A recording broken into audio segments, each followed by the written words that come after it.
Number 6. I thought there'd be more. Grant Robertson.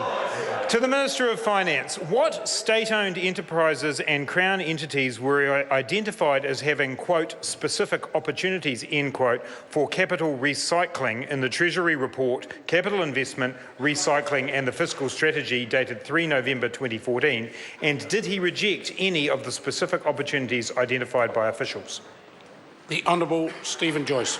Mr Speaker, on behalf of the Minister of Finance, as was pointed out to the member yesterday, opportunities for capital recycling within SOEs and Crown entities are commercially sensitive, so I'm not going to go into the specifics of options that Treasury suggested.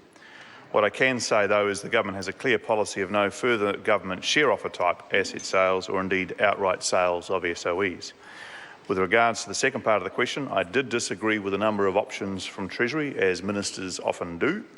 But of course, these are independent entities that need to actively manage their balance sheets. So I would expect individual SOEs to be buying and selling assets all the time as part of their usual business, at times without needing ministerial improvement, and basically making sure that they maximise returns to taxpayers. Supplementary question, Mr. Supplementary Speaker. question, Grant Robertson. What is his definition of capital recycling? The Honourable Stephen Joyce. On behalf of the Minister of Finance, I'm not sure what the formal definition is, but I would imagine it would be the release of capital and recycling it into other things. Supplementary question, Mr. Speaker. Supplementary question, Grant Robertson.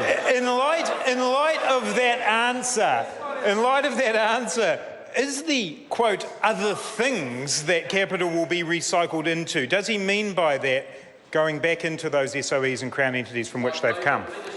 The Honourable Stephen Joyce. No, not necessarily. On behalf of the Minister of Finance, not necessarily, Mr Speaker. I'll give the member an example. There was a significant sale by a then state-owned enterprise, Meridian Energy, which sold a big investment in 2005, as it happens, called Southern Hydro, which created a $652 million gain. And then there was a applying of that to dividends to New Zealand taxpayers. They'd say that meets the definition of capital recycling.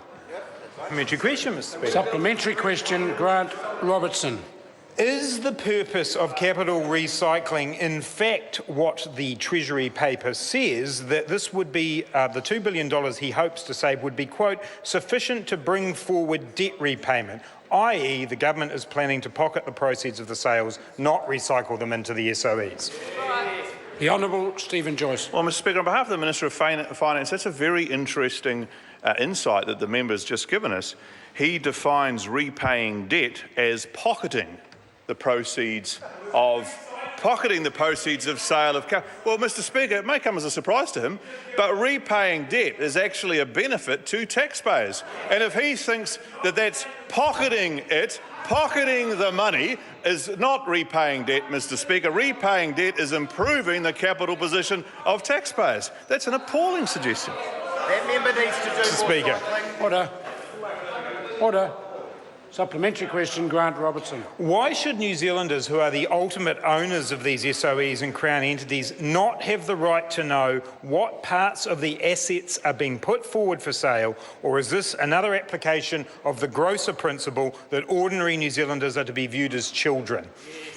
The Honourable Stephen Joyce. Well, Mr Speaker, on behalf of the Minister of Finance, I may be wrong, but I don't recall, for example, in 2002 or 2003, the then Labor government saying, oh, well, we're going to get Landcorp to sell some farms over subsequent years and we'll probably sell Southern Hydro in Australia, and we'll actually report to you now a couple of years in advance and actually make sure that you're aware of it ahead of time. I don't recall that, but then I'm used to the idea that the opposition applies a different rule for the current government than they did for the previous government. Oh, there's a word for that. Speaker. Supplementary question, Grant Robertson. Will he rule out that the recommendations he accepted from the Treasury in this paper included Landcorp and KiwiRail? The Honourable Stephen Joyce. Well, Mr Speaker, on behalf of the Minister of Finance, having made the point that these matters in relation to the list is commercially sensitive, I'm not going to play a game with the member now where he progressively rules out individual organisations. But I can tell the member, if he thinks that we could make a lot of money out of KiwiRail, then he really does need to reconsider his position as finance spokesman for the Labor Party. We've got a deal for you, Grant. Order. Deal for you. Question Number 7, Todd Barclay. Thank you, Mr Speaker.